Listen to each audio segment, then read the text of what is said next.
Okay, this is kit D3504. This is the kit right here. This is going to go to the yellow wire that the installation video shows you where to hook it up. It doesn't matter how you which end goes. It's an open and closed circuit. This goes to power all the time. The whole installation is done through the passenger side of the vehicle, of the truck.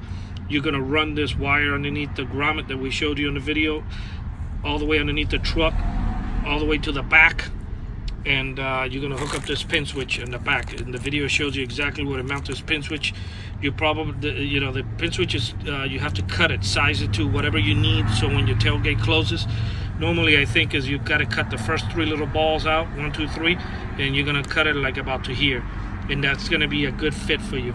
This is really hard plastic, so you don't have to worry about this pin switch falling apart or anything. This pin switch is excellent. We've done them before, and trucks that 15 years later, it's still rock and rolling. There's no problem with this pin switch. We gave you tie wraps.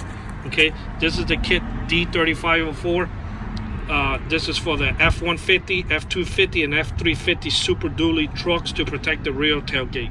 Thank you for watching this video.